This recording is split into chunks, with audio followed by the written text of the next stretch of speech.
My preparation for a workout starts hours beforehand. Often the entire day is centered around having my mindset, nutrition, and body perfect for whatever my goal is that day. Today is a max effort bench day, and I plan on breaking my all-time bench press record. That means this morning has been incredibly honed in. So what I'm going to do is going to give you updates on how things progress throughout the day. Step 1. I'm 8 hours out. Get a big meal, a lot of food in me, and I start feeling around for what areas are going to give me trouble. I worked my back yesterday, so I need to know how much I'm going to have to warm up my traps and shoulders to do this thing right. More specifically, though, I start gathering my thoughts and honing my mindset, all of my goals on doing well in the gym today. Why do I want to do well?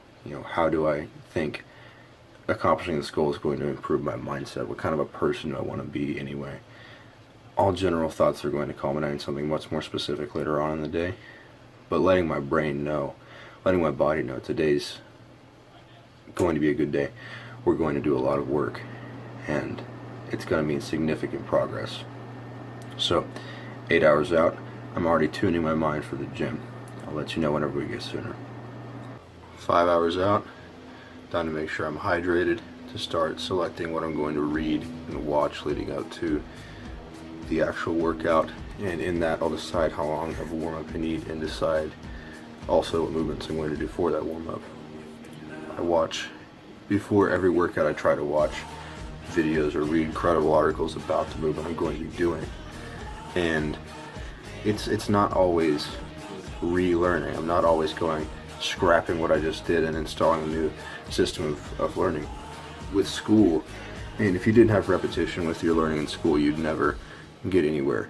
And so I try to introduce repetition of concept with the gym, because if it's a credible source, if it's somebody who knows what they're talking about, they're going to repeat the same core principles, and reading and watching and listening to these things over and over and over again, you're going to get something different every time, and your knowledge base slowly builds up. And so I've been counting on repetition to be able to grow my knowledge of these movements a lot in the past several months. So I'm going to start going through and deciding what I'm going to be studying before this workout, as well as just keep drinking whenever I'm hungry again. Time for another meal. Currently an hour out from going in for my warm-up. I watched Chris Duffin's video on the open scissor and the arch and the bench press, and then more stuff with Eric Spoto, some Scott Mendelson. That's more motivational for me. It's at this point, after getting my meals and being hydrated and making sure my rest levels are up, that I start honing on the mindset. I'm probably going to, before I head in for my warm-ups, turn off all the lights in here, close these blinds, turn off my phone, and take just 10 minutes at least to just sit here and think about why I'm doing what I am. I've never had a bad training session whenever I do that. The focus and emotional discipline that can come from that can really lead to some incredible things happening under the bar. So I'm hoping tonight to break my all-time record and push 295, so we'll see how the weight feels, but I'm confident I'll be able to accomplish that. I've got about 10 minutes before I need to go warm up.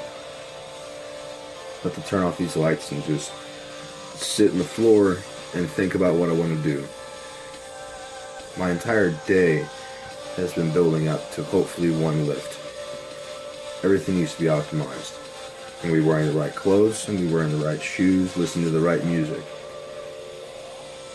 But more importantly, I'm going to open myself up to try and feel why I want to do this. I think the reason why I walk around most of the time with headphones on, always having something, either watching something, listening to something, engaging with some sort of media, is because actually sitting still and thinking your own thoughts is uncomfortable. So that's what I'm about to do. That's what I always do. The amount of focus you're able to produce after this is something you won't believe. Definitely try it for yourself. It is 7:10. At 7:30, I'm going to go to warm up. And at 8 o'clock, I should be on the bench press. Just did my thing where I sat here and thought about what I wanted to do tonight and visualized everything. your motivations aren't going to be the same as mine. I always ask myself, I always come to the question, why do I want to train in the first place? What's at the root of it? What is my goal? And whatever that goal is, if that goal is just because you want to impress girls, and like Arnold put forth, then let that be your goal and use that as fuel. If it's something like you just wanted to fit in with a group, or you were tired of getting bullied, or you just wanted to seem like you were worth something, whatever that goal is, there's something at the root of it. And honing it as yours and using it to improve yourself is a powerful tool. Never wander away from or deny the reason why you're in the gym in the first place. If it's not good and wholesome and relatable to everybody, good. You might just amount to something. George Lehman has inspired me more than anybody else. He said at one point that the people who are unconventionally motivated are the ones who are going to be the best. So it's time to go do something weird. It's time to go do something unconventional. And I hope my thoughts never start being normal.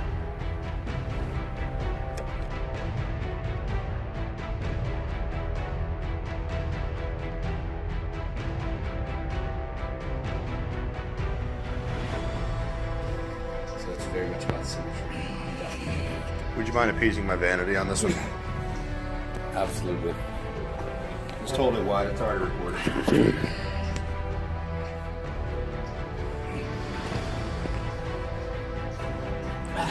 Man himself prepares.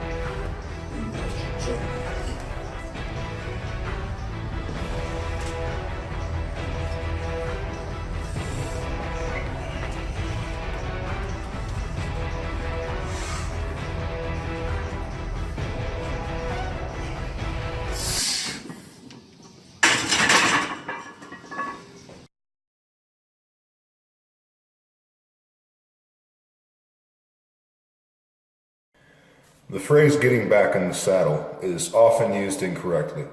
People will use it with the cadence of, well, I'm getting back into the saddle, talking about getting back into an activity which they have walked away from in a time. In other words, it's normally used to indicate a gradual reintroduction to a familiar concept. That's not what it means. Where the phrase comes from is this. When you get thrown off a horse, it's important to immediately get back in the saddle. I guess I was 9-10 years old the first time I fell off a horse after having it run away with me. Terrifying experience for a little kid. I remember my heart was racing. I couldn't breathe. I was petrified after getting thrown to the ground. And whenever one of my siblings came to help me, I'm forgetting who it was at this point, it was important to immediately get back in the saddle. Even though I could just walk up to the house and go inside and forget about it, or never ride a horse again if I chose to, I had to get back on the horse and be led around and walk around and get used to it again. Same principle applies with a lot of things in life, and especially in lifting. The worst days I've ever had in the gym have been the days where I failed out and then left immediately and just said I'm done with it for the day. Those days have been bad all around, and I've been wrecked emotionally from them because I invest a lot of myself into this stuff. And so today, I failed. This is an issue of ones and zeros for me. Either you make the lift or you don't. You are successful or you are not. I don't count anything to be a success, but whenever I press it completely and rack it to myself, I try to hold myself to strict standards. So by that recollection, today I fell out of the saddle. What I immediately did though was I bumped the weight down to 225, a weight that was my max 9 or 10 months ago.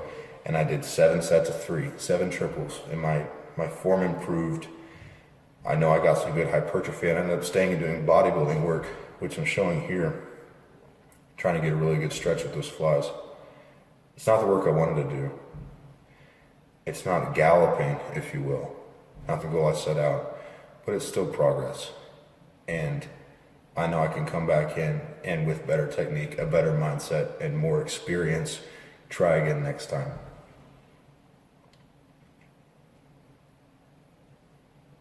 It's not always going to be your day. But if you live with the anticipation that one day it will be, then you just start preparing yourself for that day. And hopefully you're ready whenever it comes.